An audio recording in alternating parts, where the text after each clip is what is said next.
Change करून करून vlogs बनवते. श्री स्वामी समर्थ. कसे आहात सगळे? तर आज होत्या मला भरपूर अशा ऑर्डर्स, भरपूर म्हणजे 3च होत्या, बट माझ्यासाठी त्या खूप होत्या.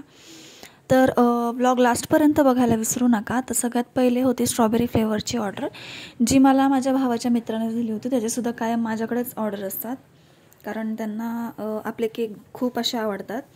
तर हा होता स्ट्रॉबेरी फ्लेवर आणि हा त्याच्या आय थिंक म्हणजे मम्मीच्या फ्रेंडचा कोणाचा तरी बर्थडे होता, सो त्यांनी ऑर्डर दिली होती.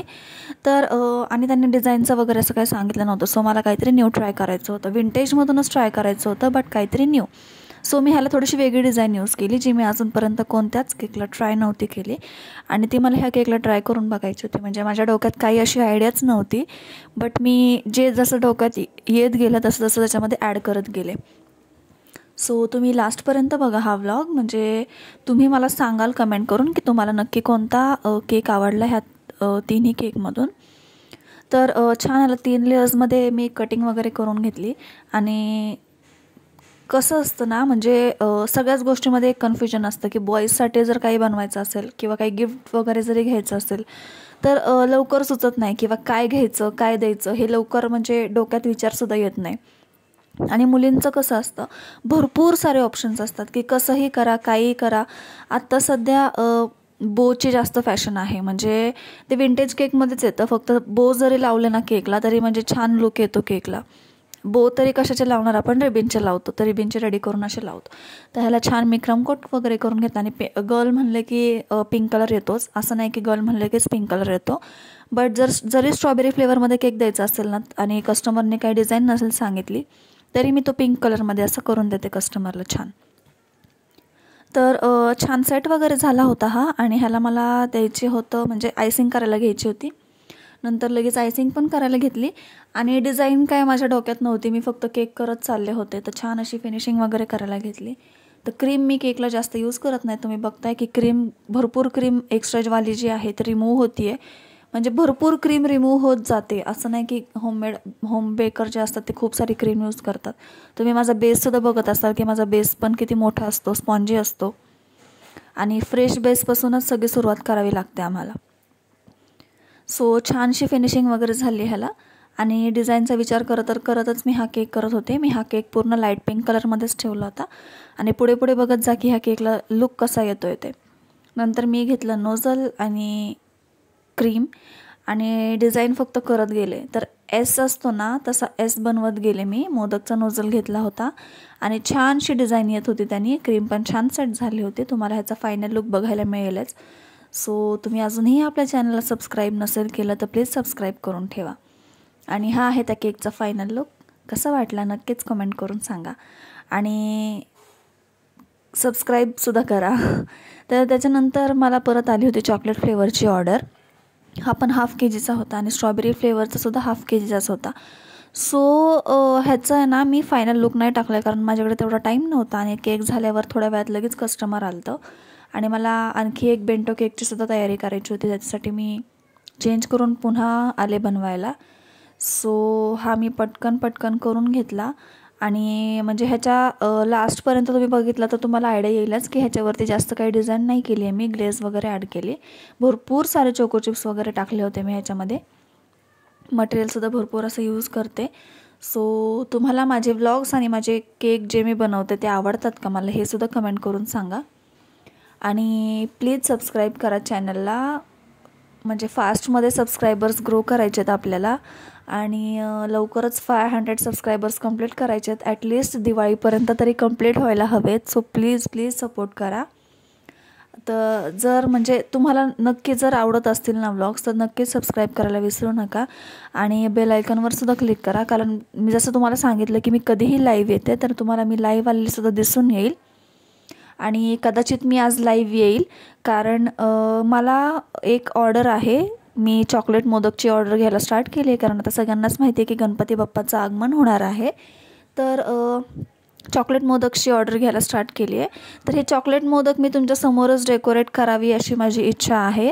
सो मी आज म्हणजे कदाचित मी आज लाईव्ह येईल. सो जर मी लाईव्ह आले तर तुम्हाला त्याचं नोटिफिकेशन यावं, त्यासाठी तुम्ही आपल्या चॅनलला सबस्क्राईब करून ठेवा आणि बेल आयकॉनला सुद्धा क्लिक करून ठेवा. तर कधी-कधी थोडंसं पुढे मागे होतं. पुढे मागे म्हणजे टायमिंग खूप पुढेच जातो. बट आपला जो व्लॉग अपलोड करायचा टायमिंग आहे तो 2:30 to 3च्या मध्येच आहे. म्हणजे 2:30 ते 3च्या मध्ये कधीही आपला व्लॉग येतो. ह्या टायमिंगमध्ये तुम्ही व्लॉग्स बघू शकता, डेली व्लॉग्स बघू शकता. तर हळूहळू आपण चॅलेंजेस घ्यायलासुद्धा चालू करणार आहे. 10 डेजपासून स्टार्ट करणार आहे. 10 डेज, मग 30 डेज वगैरे असं चालू करूया आपण. डायरेक्ट मोठे एवढे नको टाकायला, छोट्यापासूनच आपण सुरुवात करूया. तर हा आपला झाला होता चॉकलेट फ्लेवरचा केक, जो ½ kg होता आणि मस्त तयार झाला होता. आणि तो ठेवून दिला, त्याला डिझाईन वगैरे केला आणि कस्टमर लगेच घेऊनसुद्धा गेले. नंतर बनवायचा होता मला रेड वेल्वेट फ्लेवरचा केक, जो बेंटो केकमध्ये होता आणि हार्ट शेपमध्ये बनवायचा होता. हे केक मी खूप सारे सेल केले, तुम्हीसुद्धा बघितले असतील, कारण कस्टमरला खूप आवडतात हे वाले केक. तर छान रेड वेल्वेट केक बनवायला घेतला मी ह्याचा.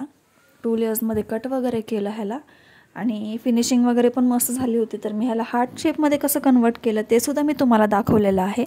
सो प्लीज तुम्ही व्लॉग लास्टपर्यंत बघायला विसरू नका. आणि ह्या तिघांमधले तुम्हाला कोणता केक सगळ्यात जास्त आवडतो ना, ते सुद्धा मला कमेंट करून सांगायला विसरू नका. आणि सबस्क्राईब करायला तर विसरूच नका. तुम्ही भरपूर शेअर करा, डाउनलोडसुद्धा करून ठेवू शकता आणि म्हणजे भरपूर सपोर्ट असं करा, एवढंच मला म्हणायचं होतं. आणि प्रत्येक व्लॉगमध्ये हेच म्हणते. तर ह्याला मी पहिले फिनिशिंग करून घेतली आणि मस्त सेट व्हायला ठेवून दिलं, कारण हार्ट शेपमध्ये कन्वर्ट करायचं रेड वेल्वेटला खूप अवघड आहे. कारण रेड वेल्वेटचा जो स्पॉन्ज असतो ना, तो खूप स्पॉन्जी असतो आणि कट करायला खूप अवघड जातं. तर सेट झाल्यानंतर तुम्ही बघू शकता ह्याची कटिंग वगैरे किती छान होती आहे. तरी पण थोडा प्रॉब्लेम देतोच हा केक. सो कटिंग वगैरे झाली आणि हे मी शिफ्ट केल्यावर तुम्ही ह्याची लेअरिंग बघू शकता की लेअरिंग पण किती छान झाली आहे आपल्या केकची. आणि ह्याच केकची नाही, आपल्या प्रत्येक केकची लेअरिंगसुद्धा खूप सुंदर होते. आणि बघू शकता तुम्ही लेअरिंग किती छान झाली आहे केकची. तर ह्याला आपण हार्ट शेपमध्ये कन्वर्ट करून घेतलं आहे. मी हँडवॉश करायला गेले, कारण तसंच केक करायला नको वाटतं. सो मी हँडवॉश वगैरे केला आणि हँडवॉश वगैरे करून झाल्यानंतर ह्याला परत मी क्रम कोटिंग टाईप फिनिशिंग करून घेतली. आणि ह्याच्यावरती पूर्ण क्रश येणार होता आणि डिझाईन येणार होती. सो ह्याला जास्त फिनिशिंग नसते केली तरी चाललं असतं, बट मी पूर्णपणे फिनिशिंग करायचा प्रयत्न केला आहे. सो हा केक तर खूप क्यूट झाला होता. जर तुम्ही लास्टपर्यंत हा व्लॉग बघितला तर तुम्हालासुद्धा हा केक सगळ्यात जास्ती आवडेल. आणि नंतर ह्याला छानशी फिनिशिंग वगैरे करून घेतली. नंतर फिनिशिंग झाल्यानंतर होता सगळ्यात मोठा टास्क, जो बेंटो केक आपल्याला ठेवायचा होता बटर पेपरवर. आणि खूप सांभाळून, खूप लक्ष देऊन ही गोष्ट, म्हणजे ही जी प्रोसेस असते ती कंप्लीट करावी लागते. नाहीतर मग सगळंच अवघड होऊन बसतं, परत पुन्हा स्टार्टिंगपासून सगळं करावं लागतं.